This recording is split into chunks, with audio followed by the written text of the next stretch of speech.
Saudara, inilah surat kiriman Paulus kepada sidang Korintus untuk mengingatkan sidang dan juga untuk memperingatkan kita pada akhir zaman ini. Surat ini dimulai Paulus dengan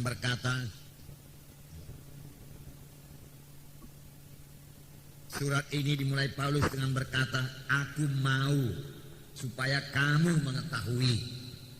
Paulus mau supaya sidang Korintus mengetahui apakah yang perlu diketahui oleh sidang Korintus. Tentunya ini perlu juga kita ketahui, karena topiknya yaitu Israel ini sebagai satu peringatan kepada kita. Paulus berkata, aku mau supaya kamu mengetahui. Kamu tahu bangsa pilihan Tuhan, yaitu bangsa Israel, yang pada waktu itu tinggal di Mesir dan dijajah oleh orang Mesir. Apakah yang terjadi kepada mereka? Tuhan mengasihi bangsa Israel, bangsa pilihan Tuhan. Oleh sebab itu Tuhan membebaskan mereka dari perhambaan. Tuhan membebaskan mereka dengan pernyataan kuasa Tuhan yang sangat luar biasa.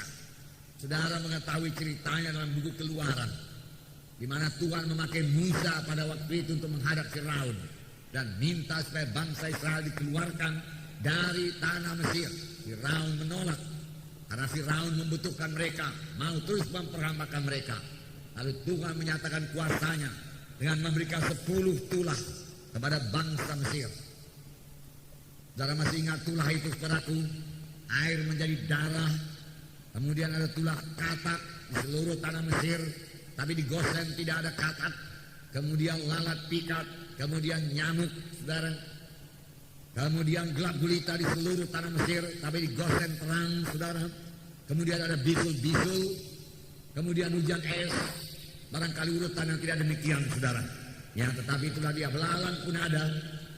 Yang terakhir yaitu kematian anak sulung.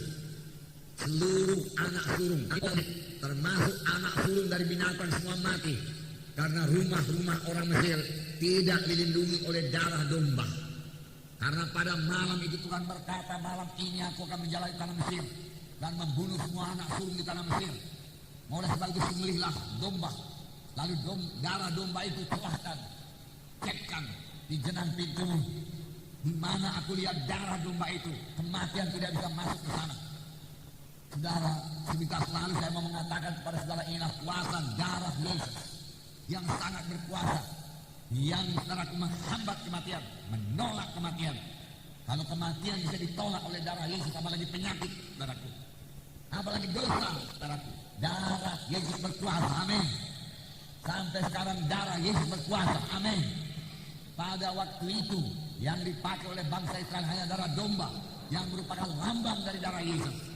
Tetapi yang diberikan Tuhan kepada kita sekarang ini adalah darah Yesus yang sejati, yang asli, untuk menyucikan dosa kita, untuk melindungi kita. Oleh sebab itu kita tidak perlu khawatir dalam hidup ini. Kita tidak perlu takut.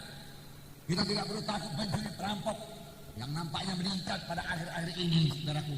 Darah Yesus cukup berkuasa melindungi kita. Yang perlu bagi kita yaitu bersalut dengan darah Yesus. Amin. Kita mohon salutan darah Yesus tiap-tiap malam.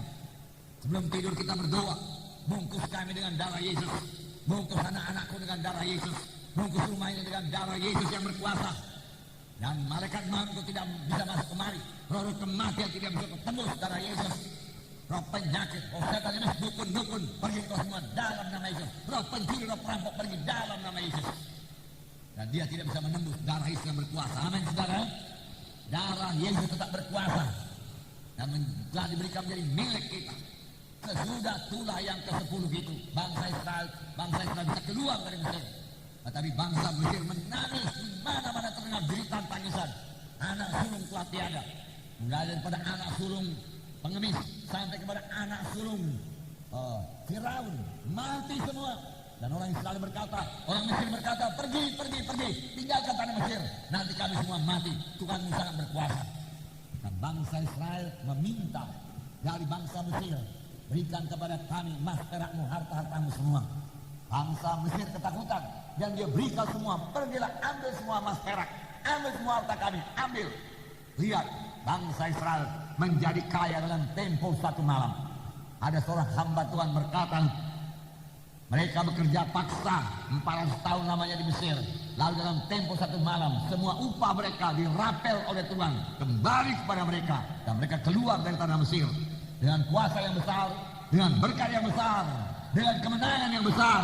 Mereka menuju tanah perjanjian, menuju tanah Kanaan dengan kuasa Tuhan. Amin. Luar biasa Tuhan. Tetapi sayangnya mereka ini tidak pula menyangkal diri. Mereka pikir sudah keluar dari Mesir, okelah keluar dari Mesir, bebas daripada penghambaan. Haleluya. Lalu mereka selaku tidak mau menyangkali dirinya. Padahal mula-mula keluar daripada tanah Mesir, Tuhan memberikan perintah kepada mereka.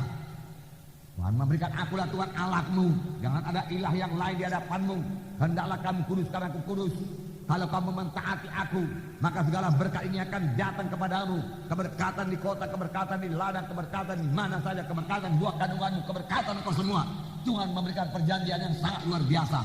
Namun mereka gagal mentaati perintah Tuhan. Mereka tidak mau menyangkal diri. Mereka masih suka akan dosa. Mereka cinta dosa. Mereka bahkan berbuat dosa. Bahkan sampai berbuat dosa, menyembah berhala pun mereka perbuat. Oleh sebab itu murka Tuhan datang, saudaraku. Dan mereka kemudian, saudaraku, saudara, dibunuh Tuhan di padang belantara. Dibunuh Tuhan di padang belantara. Sebenarnya mereka harus melaksanakan sebagaimana firman Tuhan yang kita dengar minggu yang lalu, yaitu mereka dalam perlombaan. Kita juga dalam perlombaan. Amin, saudara. Apakah yang kita dengar minggu yang lalu? Di dalam perlombaan berlari menuju garis finish, kita harus memakai pakaian yang seringan-ringannya, menanggalkan semua beban-beban dan menanggalkan semua dosa. Apakah itu beban-beban? Harus kita dengarkan. Rendak daging itu beban, ya. Tidak bisa menguasai diri itu beban. Tidak bisa, ya, mengatur hidup ini, itu beban. Kebanyakan nonton TV, kebanyakan, saudaraku, ya, jalan-jalan di luaran sana, saudaraku, ya, kebanyakan jalan-jalan di plaza-plaza sana, kebanyakan baca-baca cerita-cerita, majalah-majalah dan lain sebagainya, merupakan beban-beban yang menumpulkan rohani kita. Buang semua firman Tuhan berkata dan berlari dalam perlombaan yang diwajibkan bagi kami. Dan buang segala dosa, termasuk dosa kehendak daging, percabulan, perzinahan, kecemaran hawa nafsu, ya, penyembahan berhala dan lain sebagainya, pesta pora, kemabukan, buang semua. Firman Tuhan berkata, dan juga termasuk dua perkara dalam buku Wahyu saya bacakan minggu yang lalu, yaitu kehilangan kasih yang mula-mula. Tuhan menegurkan sidang Efesus yang mulainya sangat baik, tapi permulaan yang baik saja tidak cukup. Mereka harus meneruskan terus-terus baik sampai kepada garis akhir. Mereka sudah kehilangan kasih yang mula-mula. Rohnya tidak menyala-nyala lagi untuk melayani Tuhan. Karena kasihnya tidak cukup lagi untuk menyelamatkan jiwa-jiwa, untuk bersaksi pada jiwa-jiwa. Dan Tuhan berkata, lihatlah betapa jauh engkau telah jatuh. Bertobatlah, lakukan perbuatan yang mula-mula. Kalau tidak, aku akan mengambil kekidian daripadamu. Firman Tuhan berkata, kehilangan kasih yang mula-mula. Jangan sampai kehilangan kasih yang mula-mula. Biarkan Roh Kudus memenuhkan kita, amin, saudara. Biar hati kita selalu tergerak oleh belas kasihan. Melihat orang keberatan tergerak oleh belas kasihan. Melihat orang sakit tergerak oleh belas kasihan. Melihat orang kekurangan, biar hati kita tergerak oleh belas kasihan. Dan kita sebagai orang Samaria yang baik hati siap sedia untuk menolong. Amin. Puji Tuhan.